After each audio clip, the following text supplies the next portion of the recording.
ইরানের সর্বোচ্চ নেতা আয়াতুল্লাহ আলী খামেনির হত্যাকাণ্ডকে একটি মহা অপরাধ বলে নিন্দা জানিয়েছেন দেশটির প্রেসিডেন্ট মাসুদ পেজেশকিয়ান। তার কার্যালয় থেকে প্রকাশিত এক বিবৃতিতে এই হত্যাকাণ্ডের কঠোর প্রতিশোধ নেওয়ার প্রতিশ্রুতি দেওয়া হয়েছে।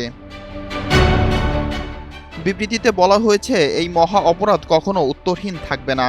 ইসলামী বিশ্ব ও শিয়া ধর্মের ইতিহাসে একটি নতুন পৃষ্ঠা উল্টে দেবে। এই উচ্চপদস্থ নেতার বিশুদ্ধ রক্ত ঝর্ণার মতো প্রবাহিত হবে।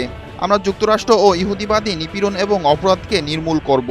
বিবৃতিতে আরও জানানো হয়, আমরা আমাদের পূর্ণ শক্তি ও সংকল্প নিয়ে এবং মুসলিম উম্মাহ ও বিশ্বের স্বাধীনতাকামী মানুষের সমর্থনে এই জঘন্য অপরাধের পরিকল্পনাকারী এবং বাস্তবায়নকারীদের এমন শিক্ষা দেব যে তারা অনুতপ্ত হতে বাধ্য হবে। প্রেসিডেন্ট মাসুদ পেজেশকিয়ান এই শোকাবহ ঘটনায় দেশজুড়ে ৪০ দিনের শোক পালনের পাশাপাশি ৭ দিনের সরকারি ছুটি ঘোষণা করেছেন। বিপ্লব শেখ, এনটিভি অনলাইন।